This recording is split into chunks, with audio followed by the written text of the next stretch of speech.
Hello and welcome to Sporting Gibberish. I'm Stu Booth. I'm Jack Luffman. On today's show, we are going to be talking football, including everything from the Carabao Cup to transfers, to Jack's on a real mission to tell us everything about VAR and handball this week. I cannot wait. Yeah, especially after the Newcastle result. Then we'll be talking a little bit about the IPL, what's going on there, and if my team's still on target to win.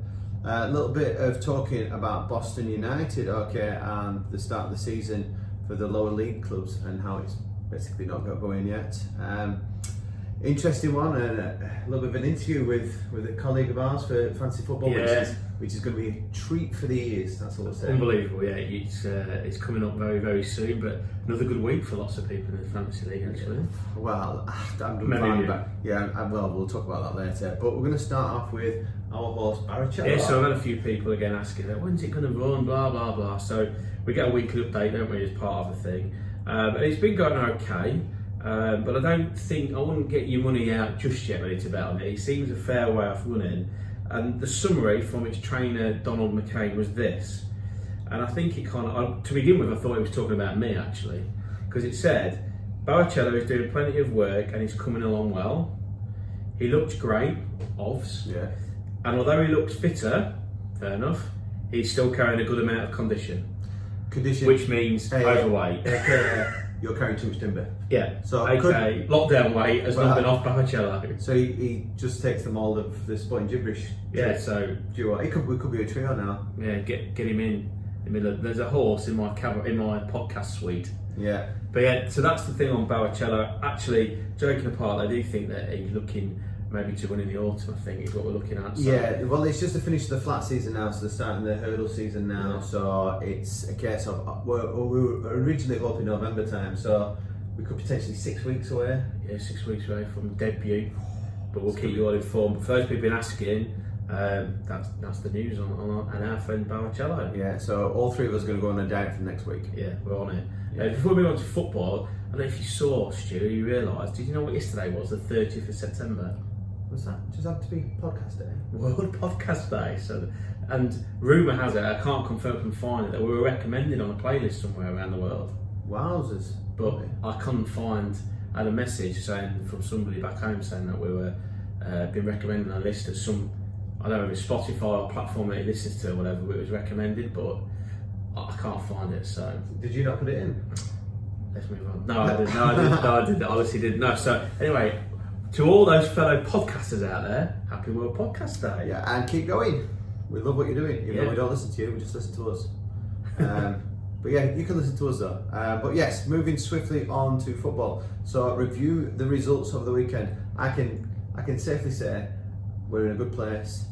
We joked about this in the office today. Liverpool have played 2 potential top 6 teams and won both fixtures. Then Matt Alder was in the office, so I actually said, well, we played 3 top 6 teams. Oh, because Leeds are going to be top 6. Okay, and we've won all 3. So for me, the fact that we've got through Arsenal at home, Chelsea away, sitting quite happy and look decent on Monday night. Yeah, that's the main thing. I think I actually spoke to a couple of Arsenal fans, and they were actually saying they held their hands up and they were saying, you know, your pressing was just different class. You know, the way you pressed and pieced the ball up. But to be fair, we didn't kill it off at the right time, and on another night, you know, like I said, could have punished us, and it could have been easy 2-2. Yeah, and then suddenly we're then trying to chase to get that goal. You never know what happens at that point. I just thought they were a bit naive, Arteta. Like, I know he's got his way of playing, but when your press is so well, I know what he was trying to do is brought it on, but Liverpool are too good at it, and when they've been caught out 3 or 4 times, why you still got 5 of your players in your own penalty area from a goal kick? I don't get that. Well, you look at what was effective for Leeds. That long diag causes all sorts of problems, and there wasn't really much of that. There was one diag ball which Aubameyang got onto the end of, and he cut right across the area, and then in hindsight probably sits there and thinks he should have shot, but he tried to let in Nketiah, is it? But Gomez came over and made a good challenge. But apart from that, they did try and play football. You know, when Calaveras, or whatever he's called, Spanish fella, he came on, he looked a different type and was a little more creative for the Arsenal boys. But all in all, really happy for us. Big win for Aston Villa. Massive. And I mean, to be honest with you, we watched the first game of Fulham didn't we? The very first game of the season, and they looked poor. And I agree with somebody on one of the radio stations or pundits said, I think Carrigan have gone. And there's definitely they've gone. There's no way they've got enough time now to get enough quality in to stay up. So having said that, a good win for Villa, because I think all of a sudden the pressure might have been on them because people probably expected them to go and win there. And very good win, and Grealish at the fore in that performance. Yeah, and I think on a Fulham point of view, is another chairman came out and apologised, didn't he, about the playing performance, which does not bode well for Scotty Parker and his staff. And he actually said that, Scott Parker, didn't he? Yeah, he was happy with the chairman. But it surprises me that Scott Parker doesn't have a team built in his image. Industrious, hard-working, tough tackling. So they definitely need some type of steel. But I know that they're missing a few players, so I'm not going to write them off too early. But they're definitely up there for favourites to go down. As for Villa, great signing this last couple of days. Yeah, you're a big Ross Barkley fan, aren't you? I really like him. I think as a ball-playing footballer, he's up there, especially when he plays in that higher role and they give him a bit of freedom.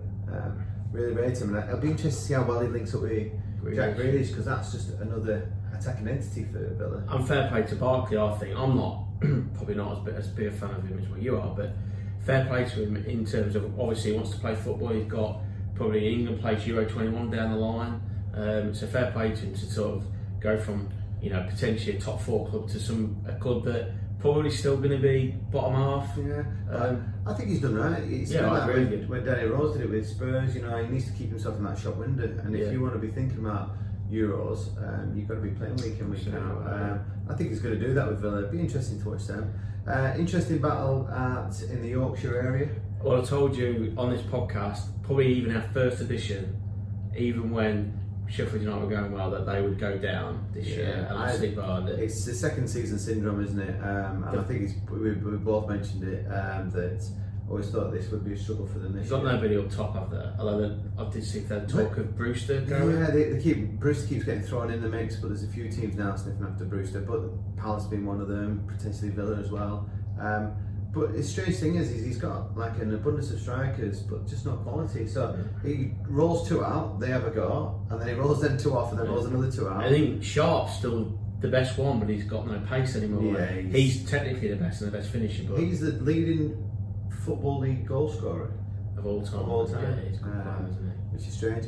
We'll move on to this one because I know you probably. Do you want me to start the rant now? Or no, well, what we'll do is I tell you what, we'll leave this one to the last, because then we can go into your VAR malarkey. City Leicester, one of the strangest results probably today. I was going training that night and I watched the first 20 minutes, and it was literally Man City penned in around Leicester's half area, playing the ball around. Vardy was that deep, he was on the edge of the 18. 1-0 City. I'm thinking, oh, this is game already. And what a finish from Mahrez, that was. Yeah, oh, what a hit. And then I get in the car and I had to do a double take, I thought at first it was 2-0. I was like, 2-0 City, oh, who scored? It's not 2-0, 5-2. It was, I actually watched it, and Rodgers was getting a bit of criticism even on Twitter. I know Nick Asher, even the big Leicester fan, was criticising on Twitter and then soon changed his tune. But Leicester were well worth it. It was just, I think we've always said on here that Rodgers, I rate Rodgers really, really high, and I think it will be a matter of time before he gets a top 4 job, or even go abroad again. He's had a top 4 one. I think he's a bottle job. He'll do well at the beginning of the season, and then when it comes to the pressure games. There we go. But what I would say, and kind of a point of generally in terms of high scoring games, lots of decisions, and we'll move on to VAR and handball in a moment, but the penalties, there's lots of penalty discussion around the Leicester game, the Brighton, the Manchester United game, and I don't think we've got time necessarily to go absolutely in and out of the details, but what I would say is there's a lot of inconsistency still over and above the handball rule. There's a lot of inconsistency about these ones, that if the players all over, are the forwards going down too easy, etc. I think all of them in the Brighton Manchester United game were penalties. Only one was given and then rescinded, and the other one they didn't even look at. Similar, because all 3 for Leicester were given, and very, very similar. My point is this though, whether you think they are or not, that's a different argument. Is the referee giving those 3 penalties to Leicester in front of, and I don't know how many the Etihad hold, 30,000 Man City fans? It's got like 60,000, but there'll only be like 10,000. Is he giving those in front of a home crowd? Well, you'd hope he'd do the same decision, but I watched the goals back, and I don't think the first two are penalties. Yeah. If you don't give the Brighton ones, you definitely can't give the first two. Yeah, and that's consistency. I just think that there's no way he's giving them, and even if he gives them, and then VAR will look at them, or he doesn't give them, sorry, because I don't think he gives them. Because they are soft, I'm not going to lie, they are soft.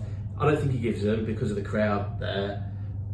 VAR may or may not ask him to look at them again, but he's not turning it over because of that home. Yeah. I have no scientific background on that or anything. I just think that we're getting lots of decisions like that, along with lots of open play, along with sides playing slightly differently at times than they usually would. City, probably Leicester City at home, away at Man City, the other day. Spurs in the first half in the Carabao Cup against Chelsea. If there were fans in the ground, those fans would be on them. So I think the no fans is definitely affecting games and referees and decisions. Yeah, I'd see. I'm fortunate to play in front of a few thousand people back in the heyday, and I was talking to a student about this the other day, and the strange thing was they were saying to me, "Were you nervous?" It was like I was nervous going out there, and I was aware there was fans watching, but as soon as that whistle started, that just disappeared from me. And I know at points that people will say that it G's them up, but professional football, man, you know, you're playing. Worst case scenario is you're bar paying for 3 points. You're playing for your job. You know, it shouldn't really. It should be. You should be 100% out there, giving it everything you can. But I don't know. Maybe some people are sat in. Yeah, it's interesting though that sort of the flip side of that was that the commentary, Calvert-Lewin's hat-trick at the weekend. I can't remember who the being commentators and co-commentator was, but they weren't questioning Calvert-Lewin for any Everton fans get on to me, but it was a general discussion, a little bit like what we're talking about now, is he's playing with so much confidence and no fear that they would go the other way, that actually are we seeing the best of some players because there is no fans and they've not got that nerves. But well then, and they're not scared of making a mistake. Well then you question their mentality. Absolutely when you go to World Cups and stuff like that, they're going to be absolutely useless. Absolutely right. Absolutely right. Right, before we get stuck on them, we'll go through the other results. West Ham, Wolves. That's great result for West Ham. Yeah, it just can't work out. West Ham are a bit like a Newcastle. I looked at the fixtures this week and I'm like, Newcastle are just not an easy.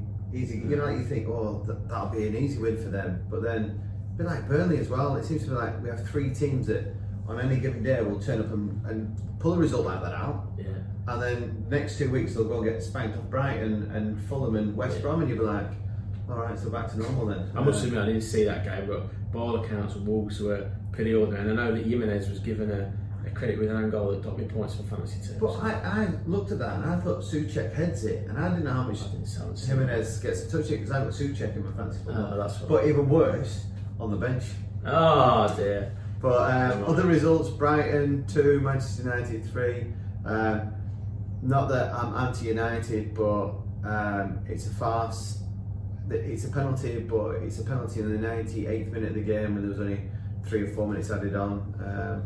And for that to be the last kick of the game just seems a bit of a strange one for me. Brighton did have the chances though. Yeah, well, yeah, I think he hits a post and crossbar 3 times. Trossard. Beat it 5 times, didn't it? In total 5 times, yeah. But Maupay, you know what? It's an absolute. I'd say, in the words of my mother, she wouldn't use this word, but she said tish because it's a certain word backwards. It's a tish challenge. He's been told by Dunk. You can see Dunk shouting, "Get there," and he's gone half-hearted up and led with his arm, and you're like, that is not how you go and win a header. I think that is all the handballs that happened over the weekend, that is the only one that's a penalty. Yeah, I'm going to say in a moment, that is the only one. It's just a soft challenge for me. Palace 1, Everton 2. Everton keep rolling on. Yeah. Everton fans now getting excited to win the Premier League because they're beating 3-0 teams. See, listen to Roy Keane on Sky Sports. He puts it well and truly in perspective. Yeah, they played nobody. They played nobody, but it's the first time they've won the first 3 games ever in the Premier League. So congratulations. And to be fair, they are playing well.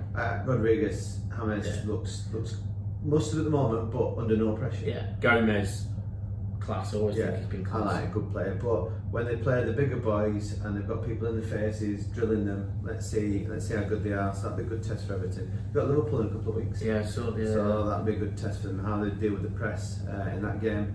West Brom Chelsea, is it a great comeback from Chelsea or 3 points thrown from West Brom? Probably a bit of both, 50-50. Yeah. The only thing I would say was that West Brom were 3-0 up, but it was 3-0 through basically 3 hours. So it wasn't like one of those freak games where the lower league or the lower Leicester side were dominant and playing well. I did only see bits of it because I was on Zoom to the family back home, but there were definitely 3 mistakes.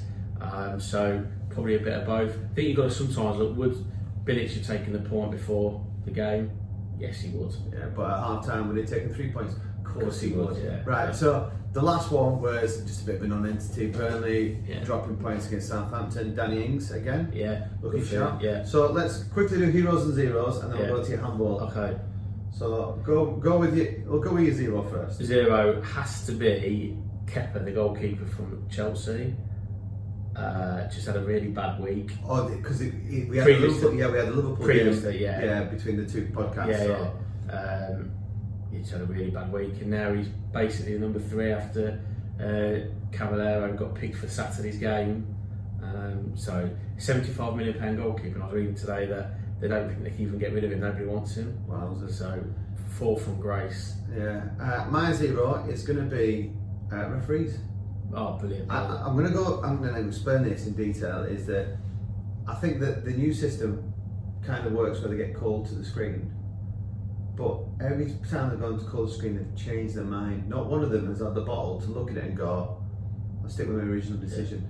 And there's been a few where they've looked at it, and I think there's an element of, and I know that people have been talking about it now, and let's hear what's going on, let's hear what's being said, like you do in the rugby league games. But I think that, it's a great opportunity for referees to review it, but make your decision. There's no way that out of the 12 reviews they've had, all 12 have just gone, oh yeah, I'm definitely wrong. Yeah.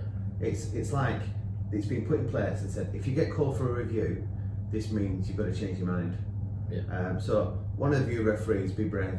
Cootie, come on, Cootie lad. Yeah, you're an honest guy. Let's get this sorted. Brilliant. Hero. I think Nick Ash is going to like me. Going to go for Jamie Vardy. Hat-trick at whatever age he is. I know 2 of them are penalties, but after the first few minutes that he was, or first half even, or first 20 minutes when he was almost playing as a CDM or whatever you want to call it, he ran that back line ragged and deserved. We can argue whether they're penalties or not, but they were given. He does smash a penalty away, doesn't he? Oh, he does not hit them. And the goal, the second, I told you to watch it. His second goal is absolutely. That's the flick. What a move! He did that for England. Yeah, what a move! And played with the second half with a bit of a groin injury as well, I think. So yeah, go for Vards. Well, you can have a party now. Well done, party. Yeah, James Milner stay at home. I'm going to go hero. I'm going to pick a team. I'm going to go with West Ham. I think that for me, although Leicester City result is outstanding because you're just going to beat Man City, previous Premier League winners, not current Premier League winners. Who are they? Yeah, they might be Liverpool, I think. But yeah, West Ham on a bit of a slump after the last few weeks. So to turn around and beat a very good Wolves team 4-0. Without the manager who's COVID at home, isn't he? Yeah. Well, that's tell you a different story. Yeah, well, maybe. But yeah, there's zeros to heroes. So let's get on with it, Jack. You're itching to talk about it. Tottenham Hotspur versus Newcastle United. Well, we all know what happened. Tottenham should have won. The game should have been out of sight before that injury time penalty. We know what happened. Tottenham actually played well, as they did second half in the week against Chelsea. Dare I say it quietly, I think there's something going on. I think we're getting somewhere where we need to be. We need another striker in the transfer, hopefully in the next few days. Don't really know what's happening with Dele Alli. Did train today, which is the first time he's been pictured training. So there is some conjecture that he might have actually had COVID and been isolated, but don't know. Anyway, we move on. Tottenham should have been out of sight. And what I'm about to say is not because the dire handball. I was ranting at the television on Saturday watching the games and previously the handball thing. And I was also ranting a lot on Saturday at the television about the handball incident and the rule. So I think it's fairly common knowledge that everybody in the football industry are against it, aren't they? They've come out with it, against it. In terms of how, and of course how it's being used, they reckon it's come from above, IFAB, rather than the Premier League, etc. So I just think they make it complicated. First of all, I'm not completely against the fact that every time the ball hits your hand, it's a free kick. We play the game with the feet. It's called football for a reason. Not against that. So keep that. So the penalty was a penalty? No, let me finish. So keep that, but then surely the referee then decides whether it is a deliberate act or not. Forget about, am I making my body bigger? Am I got my hands in a natural position? Is it deliberate? So, for example, if we're going to look at the examples from the weekend, the Mope one, that is a deliberate act because he's got wrong and he's deliberately jumped with his hand there to try and, well, I don't know what he's trying to do, like you said, awful defenders. So if the player makes himself bigger with his hands, it's classed as deliberate. Deliberate, yeah. But look at the, who's the fullback at Palace? Ward. He's just jockeying. You're a coach, that's how you get to jockey, isn't it? And I actually saw the Premier League show over here, and Owen Hargreaves was completely on Mars. So I said, how are they meant to defend? Because then they went to a picture of Harry Winks defending the other week against Southampton with his hands behind his back. It then hit him, then hit Doherty, and an handball was given. Like Dyer, he's back. That is not a deliberate act. He's gone up to the he's on his way down. How are they meant to? You end up jumping like lemmings. Yeah. Up and down. So, like I say, I think I know what they've tried to do, but it's implemented all wrong. Why can't, just like a foul, everyone knows what a foul is, the referee then judges whether it's deliberate or not deliberate, whether it's a red card or a yellow card, and we'll all disagree over some things like that. That's absolutely fine, that's the game, that's sport, isn't it? But what's happening with the handball is just carnage. And people said, and I've read somewhere of it, even Souness, I think, on Sky said, but it is what it is now, and it's entertaining. It's not entertaining. You know what the problem is? This all stems from you. Because I remember shows ago that you talked about handball and you said, if it hits somebody in the hand, let's just have it, if it hits that on the hand, it's handball regardless. And they've done that, now it's come back to biting the butt cheeks. And can you remember, I asked this, I'll put this, what I've just said, to Cootie. Can you remember about in the webinar we had with the students, and Coots came on, and he was dead against it. Can you remember why he said he was dead against it? Because people can just keep the ball at people's hands. Yeah, and that's exactly what they reckon they're gonna start doing now. So it's just ridiculous. I don't think anybody who loves the game thinks it's right. I just can't. Yeah, I thought when they brought the new VAR in, and I remember watching the first game where I think it was a Liverpool game against Leeds, where they reviewed it and he went to the side and he had a look at the screen. I was like, some common sense at last. But yeah, the handball, it's as if what we've done is we've introduced this new handball rule, we've just gone extreme. Yeah. It's like we've not found that middle ground yet. So let's hope that it pulls itself down and reduces. And I saw a stat the other day that the current projection is that 88 penalties will be given for handball before the end of the season. Yeah, because there's 17 already or something stupid. Yeah, and it's something like the season record is like 20. But they reckon I think it's in the 80s and 90s. But and that's not right, is it? No, it's definitely not. And it's not entertaining, and it's not for the fans. The fans are in the ground. You know what we need to do? We need to move on before you have like heart failure or something and collapse. And the worst thing about it is I sound like my dad. Yeah, and I ain't giving you mouth to mouth there. Right, moving to so this week's games to watch. What have you picked out? So we've got Chelsea Palace, Everton Brighton, Leeds City, Newcastle Burnley, Leicester West Ham, Southampton West Brom, Arsenal Sheffield United, Wolves Fulham, United Spurs, Villa Liverpool. I think the big standout is United Tottenham, the Mourinho effect. Mourinho and Ole are having a war of words in the media at the moment, and probably the standout fixture of big clubs playing each other. I think the Leeds Man City one's quite intriguing, because those people out there, again, I'm not saying that Leeds are rubbish, I'm just saying they're not as good as all the people are saying. But that might prove me wrong if they do a job on Man City. Yeah, for me, it's if you go in, I think you can't look at either side of them two games. Really, Leeds Man City is intriguing because Man City will be hurting after that result. Yeah, and I've got a feeling Leeds are going to feel the backlash. Leeds could end up. Just unfortunately for City at the moment with Aguero out, there's no. And Jesus out as well. Jesus is never popping number 9 anyway. I didn't realise that they got the young lad who came on as well, called Delap. He's Roy Delap's lad. He's only 17. Yeah, so I believe that they're potentially in the market for somebody, but they won again last night, didn't they? So they might be back, and it'll be an interesting one for Leeds and see how well they cope. But yeah, United Spurs, it's Mourinho going back, isn't it? So it's always an intriguing game. So yeah, they're going to be the two standout ones, and we'll see. Everton have got another easy fixture, so they could top, be again top of the league. And Leicester are the other ones with a 100% record, haven't they? And they're at home to West Ham, which is one of them strange ones that we talked about before. Is that you'd think on paper it's Leicester's, but West Ham could just turn up and look, Leicester, I know they're not, they're probably not as good a side as they were this time last year. Yeah, so. But there are some good fixtures there. But the England squad is on the verge of being announced because it's a short weekend for football, not spanned over a few days this time. It's Saturday, Sunday, and then they go off to England squad. So my two, I'm going to pick two standouts that have been, and I hope that Gareth picks players on form. And I'm going to throw Rob Holding in there from Arsenal. I think he's had a good start to the season. I quite like him, and I've seen him. Obviously, we seem to play Arsenal practically every other week at the moment. Including tonight's game. But I've been impressed with Rob Holding, and I know he has a few injuries, so I'm hoping he gets a shout to have a look at centre halves. He's gone through the under-21 system, so Gareth should be fully aware of him and his abilities. And the other one, I don't think you can look past Calvin. Calvin Lewis has been phenomenal, and at the moment is the current in-form striker in the Premiership. And I think in a friendly scenario, you've got to give him game time. You've got to. Whether you play him as a number 9 up front on his own, or if you're playing with Kane, and see how well they do. But I think for me, they're the two that have got to be included, just to give them a look, and hopefully give one of his backup keepers a little bit of run, because I'm still not convinced by Pickford. No, I agree with you. Calvin-Lewin's got to go, and particularly with all the fixtures that are going on, and obviously from a Spurs point of view, you want to look after. There is no point playing Kane defending against Wales. What's the point? Particularly when you've got Ings and Calvert-Lewin in form, and like you say, you might want to try them together or something like that. So Calvert-Lewin for me, definitely.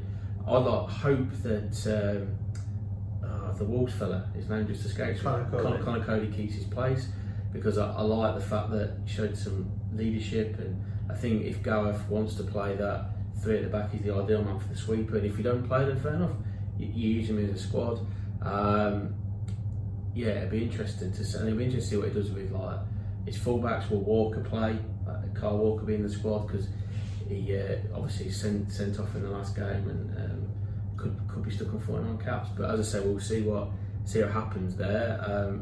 Strange time to have international fixtures. Yeah, but what can you do? That's what FIFA do. Right, IPL. We've ranted on enough about football. Cricket. So it's hotting up, literally. Or should we cool it down? But it's still hot. Let me tell you, it's still humid out there.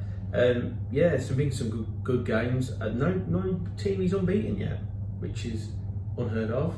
So, who are you going for? Or Kings 11 Punjab? Yes, that's the one. Yeah, so they've only won one. So they're struggling a little bit. Delhi are top, the Delhi Capitals with the Kolkata Knight Riders, which has got Owen Morgan in. Although he's not the captain, I fancy that. If I'd heard that there was a Knight Rider team, that would have been me. I would have been all over the it. KKR, as Danny Morrison would say, the KKR. Yeah. But some good cricket being played. Hasselhoff, there you go. My team, Radisson, actually lost last night. Got actually hammered, to be fair. But Butler's back and has finished his quarantine, so he's in. England boys are going alright, actually.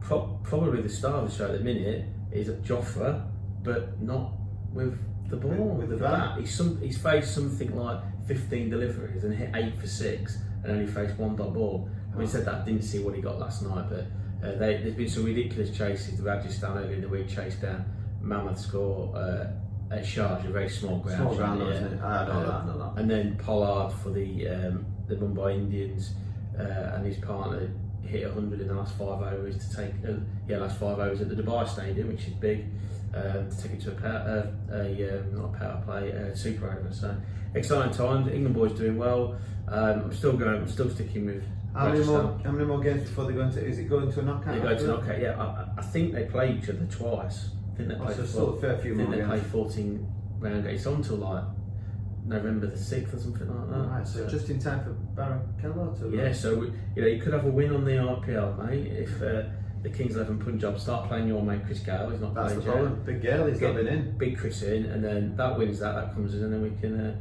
put it all on Barakello. I thought I saw Chris Gale. I think it was a bounce at Lockstop. Yeah, he looked similar. Same size, isn't he? Massive. Right, Boston United Football Club. Yeah. Okay, so I believe that all of the leagues are underway apart from the Northern Leagues. Yeah, the National League, the National League, and then the National League North and South have not started, due to start in the next week or so. Or this weekend, I think some of them, and next weekend. Which I'm just going to chuck in there, which is strange because I keep an eye on some of my old clubs from back home, and they've been in cup games, FA Cup, FA Vars. Longridge are doing particularly well, which is a club that's up and coming around the Preston area. They've got a really big, I think, got Celebrity Celtic in the FA Cup. Yeah. So it's strange that the league games haven't started, but yeah. FA's rolled on with the cup games. Yeah, and there's no fan, because there's no fan now. They've announced there's no fans. So there's some real concern amongst clubs that it's going to really affect them. Yeah, no fans at a certain level though. That's the key word. Yeah, no fans. And so I think because the National League and the National North and South are classed as elite leagues still. So anything below that, like on the United Counties, Northern Counties, whatever it's called, they can have fans in, but anything above that, and like some of the stories are saying, well, yeah, all right, there might be some National League sides that are professional and have got money, but there's a lot that aren't, are still at that level. So the league hasn't started, but Boston actually start in the FA Cup next on Saturday. They're playing at home to AFC Mansfield, but obviously the new ground's not ready because of the delay during COVID and the lockdown. So they're playing at a Lincolnshire rivals ground, Gainsborough Trinity, the North home. So they're at home to AFC Mansfield, so not Mansfield Town, another AFC Mansfield. So I don't know, like Larry could end up turning out from, I don't know, like Working Man's Club or something. So I think they'll be expected to win, and they've made some. Obviously they went close last year to get promoted. They've got a new ground, so I think that promotion's got to come. And they've made some big signings now. A former student of mine back home, Joe Bloomer lad. Bloomers. Love him to bits. He look at me, look. I'm just showing that. Look at this message he sent me, like a run of all the. Is that from Bloomers? This is it. Look, all the players that signed. So he's picked out for me. I tell you what would be interesting is reading this out. If these players agree with him or not. There we go. Well, let's go. So we've signed a goalkeeper, Ross Fitzsimmons, former Notts County player. Obviously, the keeper had a bit of a mare in the playoffs. So Elliot's obviously decided he's had enough of him. They signed a right back called Tyrell Warren, who was at Salford last year. Former Man United under 23s, and apparently, according to Bloomers, Mourinho spoke highly of him in a press conference, and Tyrrell was expected to play Mourinho's first game in charge for United friendly versus Wigan. Wow. So I don't know if he did or not, but sounds like a good player. They've signed an experienced centre midfield, former Ireland international Paul Green, experienced 37, so younger than me and you. But was at Crewe last year. Not by much though. Yeah. At Crewe last year. They've signed Terry Hawkridge, who was part of the Cowleys' first lot of Lincoln squad, wide forward, and a lad called Jordan Burrow up front from York. So they've invested. Obviously, there's not loads of money there, or they'll all be free transfers as such, and they won't be on big wages, but they've invested. So, but it'll be important for them now, is especially for these non-league clubs, is the FA Cup is a big source of income. Massive. You're talking thousands of pounds to get through, and if you make it into the first round and get a cup game that's televised, you're talking up to £100,000. So it's going to be big money for these non-league teams now. And particularly when you think that if they don't know if and when there's any fans going on, there's even talk of whether the league will actually run. Obviously none of these clubs make massive money over like merchandise and stuff like that, but anything they can get in is, and I see there's been a bit of a call for Premier League players to adopt a club kind of thing. I don't know if they should be forcing people to do that, but it'd be nice to think that one or two players can give back to the community, like Rashford and Kane have done during lockdown for different projects. I read that they were giving, there was a thought process of 5%, wasn't there, given to from the players' wages to go into the lower league system, which is a generous cause. But again, it's people have got to sign up to that. They can't force it on anybody. Yes, they are doing well and awesome, but it'd be nice if you were a pro footballer that had gone up through the ranks and spent your time at somewhere like Crewe and then end up in a Premier League club, that you would then go back and help the club out. They gave you that starting block. That would be nice. Even if you paid the star players' wages or something like that in these lower leagues. But interesting, and I think for the good of football, we've already seen a few bury in recent years. Macclesfield only the other week. be sad to see because even at that level, there's some big clubs still that have obviously gone down the pyramid and they could go by the wayside, unfortunately. Right, interesting. This is the bit we've all been waiting for. We've all been waiting for. Sporting Generation, Radisson Red's Fancy Football League. Should we just start with the interview? Yeah, let's just go straight in. Interview. This is our weekly winner. The one and only Ian Larkin. Yeah, thanks Jack and thanks Stu. Yeah, it's obviously nice to get recognised as the sort of winner for the week. Yeah, and I'm aware there's been a lot of noise going around in terms of, he knows nothing about football, he plays rugby, he doesn't know Liverpool from Manchester United, he doesn't know Mo Salah from Carl Fletcher, the greatest Premier League striker of all time. But yeah, no, you know me, I try to stay less, stay humble, put the work in, work hard during the week, study the form, watch some old match of the days, the classic stuff, going back, stuff for Des Lynam, do the research, pick my team, work hard, get the message across to the boys, and I've got to say, it's easy enough to be successful when you've got your talisman, man like Sass for the mighty Wolves, leading the way. So, good luck this week to the boys, jam season, hopefully they bring back the jam. And good luck to the rest. If anyone needs any tips, just follow me on Instagram, and please feel free just to ask. All right. It's nice that he stayed so humble and such a low-key interview. Yeah, he's obviously studying the form. He's taking it very seriously, isn't he? I tell you what makes me laugh. This is probably about the third recording I've heard of him off different people's forms. I believe he's inundating WhatsApps up and down the world at the moment, giving it big licks. I think he's right. He's even telling me that he's held a couple of press conferences this week after big games, big points. Yeah, maybe we need to get him on the show so then we can interview some of these Premier League players that he's getting in contact with. Just quickly looking around this team from this week, Schmeichel in goal, but he's playing a back three of Alexander Arnold, man like Sass, as he says. Castagna from Leicester. He's had a good start. Salah, Costa, Clinch, and Fernandes. Clinch has done alright, takes penalties as well. Yeah, Calvert-Lewin, Vardy, and Bamford, who's his captain. I mean, Larks is.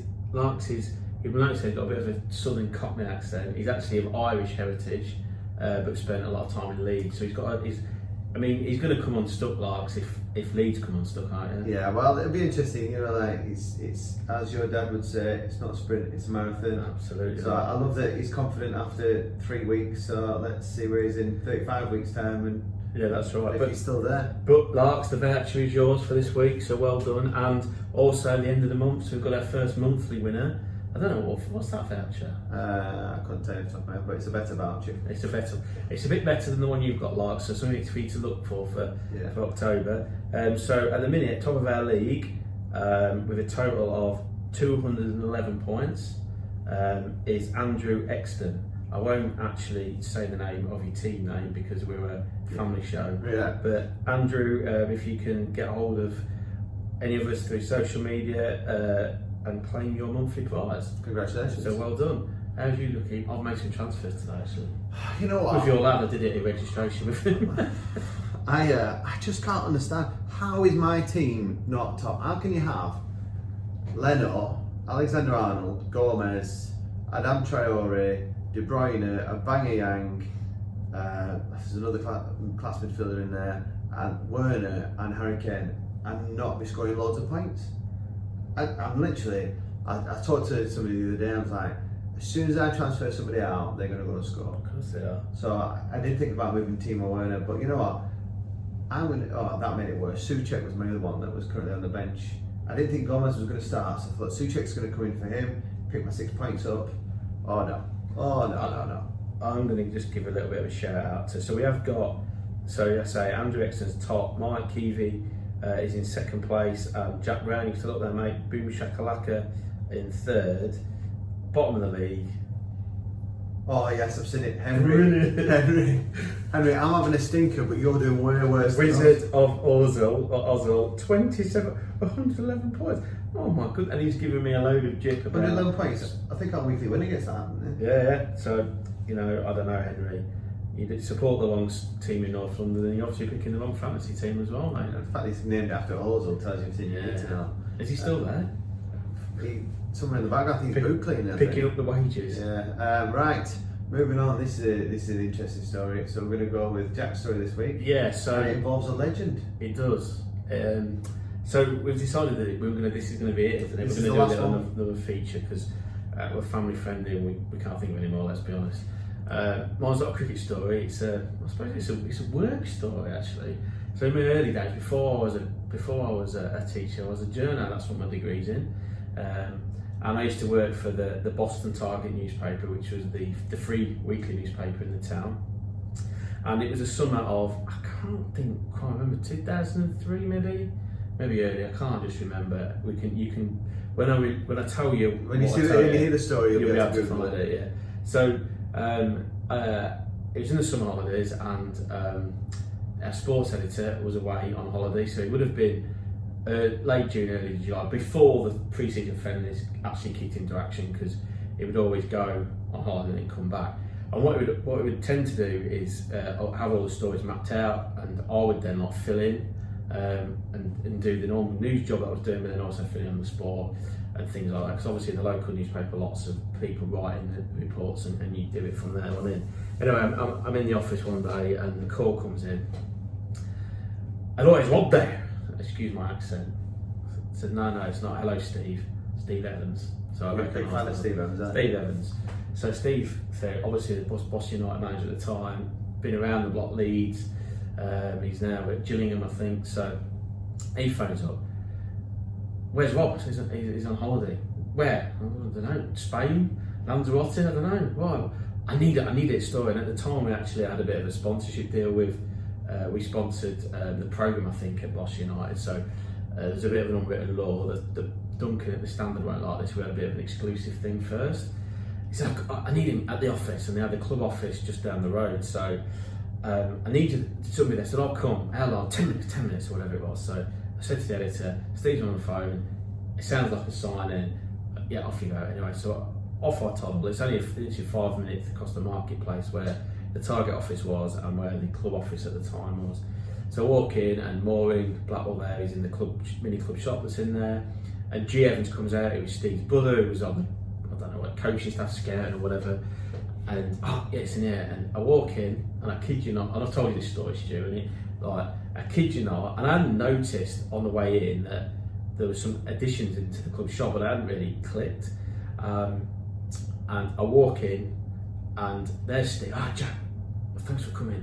And I was just and I was in awe, because sat across this, I'm going to call it the boardroom table, but it probably wasn't. It was more like a canteen table, yeah. But it sat across this table, signed for Boss United, was no other than one of your heroes, Paul Gascoigne, and there's Gazza.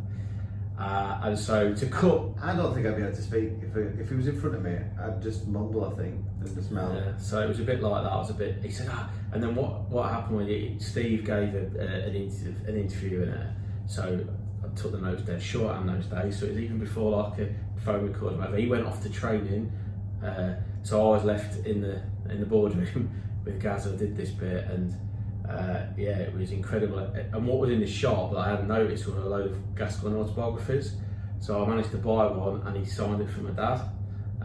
So Dad's birthday is July 26th, so it was obviously in July time before his birthday. And then obviously I won't say what happened beyond that, because that'd be unfair, but we moved away from the club shop to continue the interview.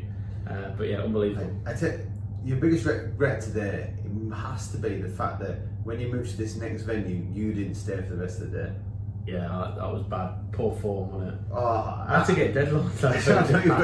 I know you've got deadlines come where I'm staying here with this guy. And if people are unsure that he actually ever played for Boss United, there are pictures out there of him playing. And actually, he did a little one-to-one thing with Paul Merson a few years ago on Sky, and he talks about the deal that happened. Did he think he was going to America? Yeah.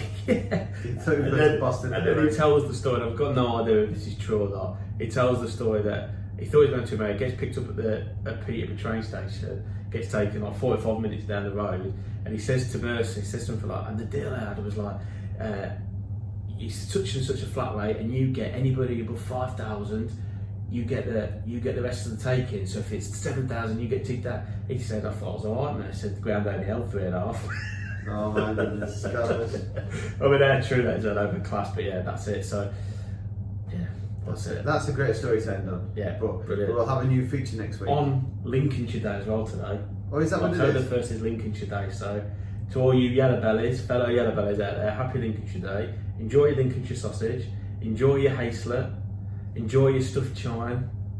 Hopefully the dam busters have been over and I'm sweating in the desert. Yeah, I'm sure you'll be. But I'm sick now. Mate. Yeah, but bet it won't be later. Bet it won't be later. We've got a chicken curry tonight, Jack. You'll be alright. Beauty. Right, so that is the end of another podcast. Thank you very much for listening. Again, please like, rate, share. We much appreciate it. But as always, our opinions are our own. But what do we know?